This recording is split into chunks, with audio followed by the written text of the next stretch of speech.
Welcome back to the Wellbeing Satsang, episode 12. Before we move on with this conversation of Ashtanga Yoga, there are a few things I would like to clarify. I'm sure there is somebody in my audience who may find my criticism of contemporary practices a little too offensive. Whether it is the education system or the social system or the way yoga has been taught, preached. Yes, I am critical about it. I criticize not because I have anything against any individual. I have nothing against any individual. They do what they do, like I have done so many things in my life out of unawareness. So it's not, my problem is not with people. But then to glorify these practices like so many people do is not going to help either. Okay? So why do I criticize the way yoga has been practiced? And I also say for thousands of years, then who the hell am I to even have a judgment? Let me clarify. There is a way or a method to teach or train somebody, and it totally should depend on what the pursuit is. For example, if you are being trained as a soldier in the army, then a strict discipline regiment, the stick rule is a good idea. Because whether you like it or not, whether you understand or not, you are being trained at the level of the muscles. They are building muscle memory so that you can respond in the correct method, in the correct way when the situation solicits. Okay? So it's a good idea. In sports, by and large, to train you in skills, it's a very good idea, the stick rule. But anything creative requires a completely different mindset. A happy mind is usually more creative than a sad mind, than a bored one, than a burdened mind. And yoga is perhaps the most creative pursuit you will ever engage in. Anyone can ever engage in. In Vedic sciences, it is said that you have received this human body after life has gone through 84 lakh wombs, meaning you are at the epitome of creation, of nature, and your body has the intelligence of all the 84 lakh different life forms, organisms, creatures, animals, plants, amphibians, reptiles, and it is true. So given that you are a byproduct of so much effort by nature, you are bound to have strong animal instincts. And for a person with such strong animal instincts, instincts of other organisms, to pursue something higher than all of this, it is for sure a creative endeavor. And in a creative endeavor, fear, burden, doubt, the pressure of doing things correctly and not making a mistake, to not cross the line and experiment, horrible ideas. How do you expect anyone to be creative if they can't experiment? If you are going to be watching a preset yardstick and keep comparing your experience with that, how can you even have an authentic experience? So I am critical. Education, same thing. Right from class 1, now earlier, LKG, UKG, whatever, upper KG, lower KG, nursery, whatever else it is. Right from that age, you started assessing the children. Every test or an exam is an assessment test. Then when the hell will you look at development of that child? Where is your developmental tool? You are not assessing the child's development, you are assessing the child against a preset yardstick. And sometimes the preset yardstick is the first ranker in the class. And that's horrible. That's no standard. Ask anybody who is accustomed to coming first in a class of 40 people. When these people get out, carrying a chip on their shoulder, carrying the personal delusion of being first, when they enter the world where there are not 40 people competing but 400,000, you can't imagine what they go through.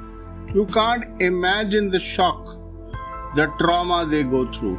And most people, believe me, don't ever recover from it. So I'm critical. You're right. By and large, my research makes me critical. My understanding of what's wrong with certain approaches makes me critical. But that's that. Very soon, very quickly, we would get into our creative process. And then not so much of ranting you will hear. So that's about the critical part of it. Another aspect of yoga. This can be categorized as over-information, too much information, TMI. But on certain matters, on certain subjects, I believe that having more information than necessary is actually a good thing. It will actually take a lot of pressure off you.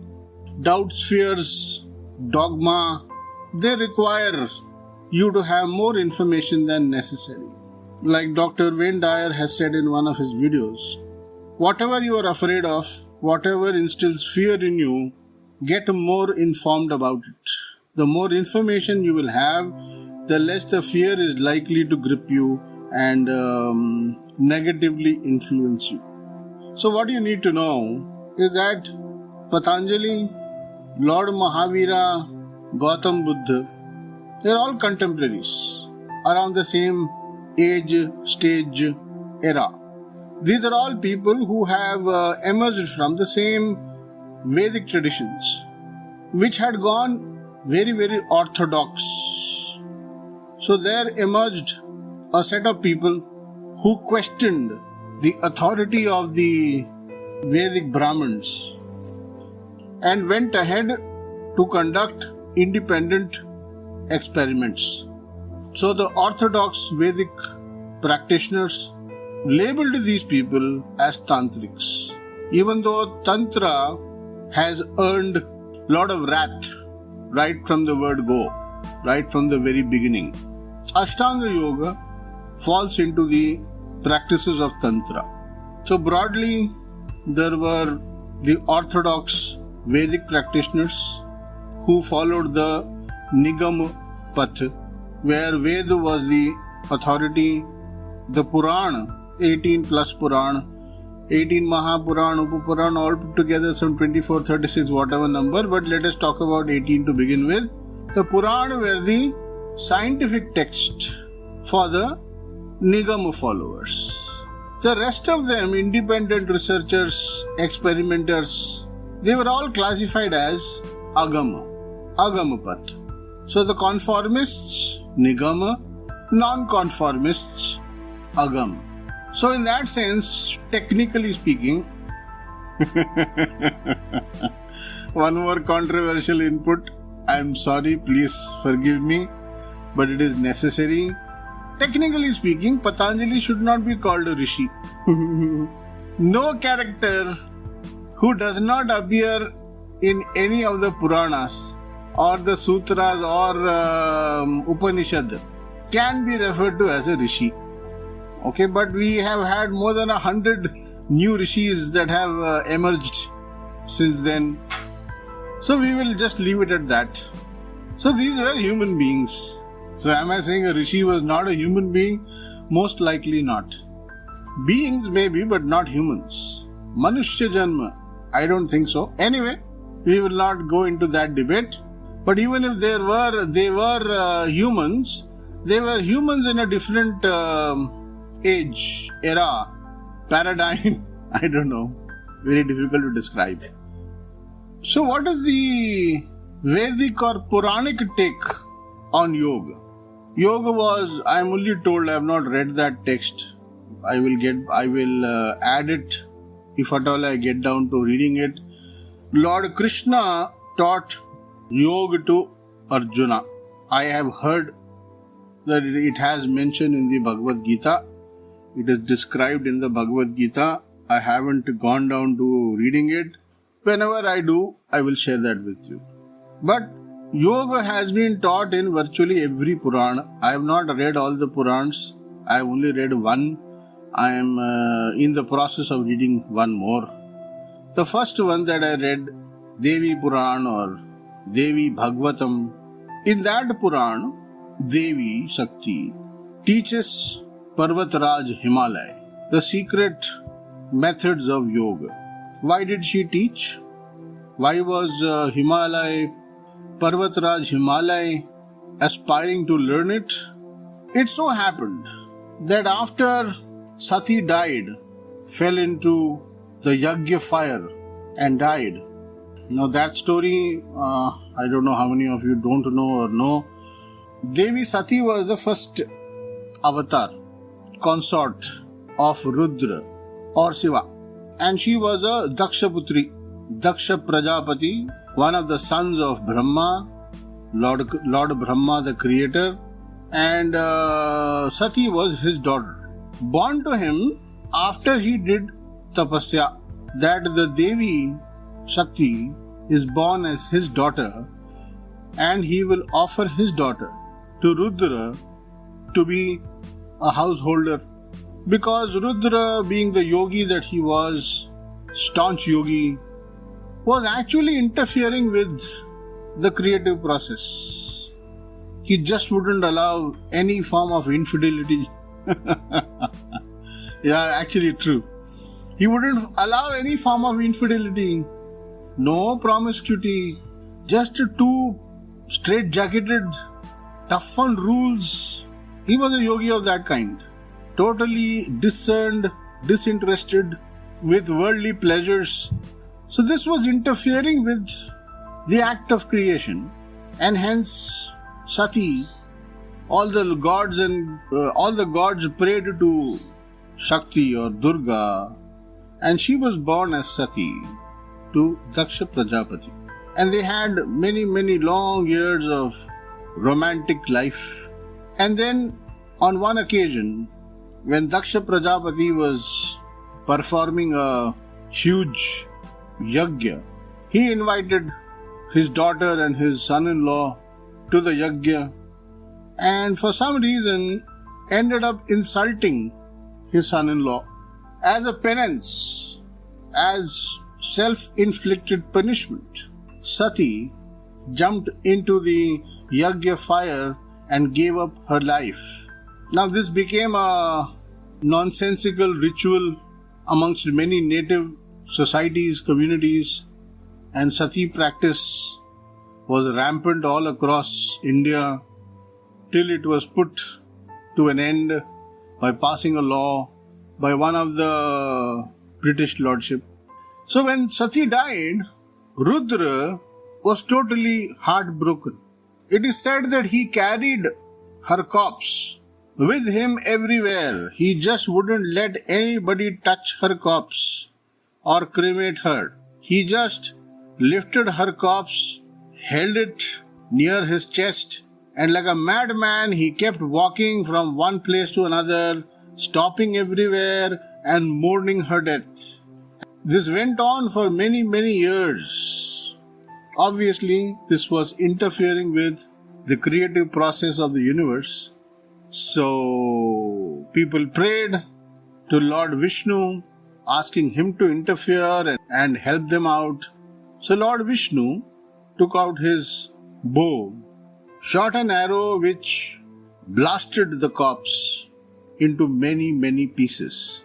The pieces fell all over the Bharatavarsha or the Indian subcontinent. And all these places today are Shakti Peeth. There are, if I am not mistaken, originally there were 64, then they were reduced to 32 and now 16, some such thing. So each Shakti Peeth is where a part of the corpse landed. Now the body was disintegrated, but there was nothing to console Rudra, nothing to console him. So he followed each part of the corpse from one place to another, would sit there and mourn, sob unconsolably. This also went on for many, many years. It is said, of course, it is a legend in almost every Shakti Peeth, that on a specific day of the year, Rudra reaches the Shakti Peeth to mourn. Now, because Rudra was still out of action, it was interfering with the creative process of the universe. So all the gods and goddesses, they got together, prayed to Goddess Shakti, and they met up. They met up in the Himalayas. And Parvatraj Himalaya was kind enough to host the meeting. Shakti appeared, heard their troubles, and said, "Okay, so be it. I shall take my next avatar, reincarnation, as a Himalaya Putri." Now, Parvatraj Himalaya got anxious. He says, "Me? How will I be able to bear your grace? How do I prepare myself to bear your grace? I am nothing, I am nobody. So please teach me how to prepare myself." So Goddess Shakti taught him secret methods of yoga so that he could prepare himself to receive her grace. So you will prepare yourself with yoga to receive Shakti's grace. That is how it goes. In the next episode, I will describe to you the yoga methods taught by Goddess Shakti to Parvatraj Himalaya.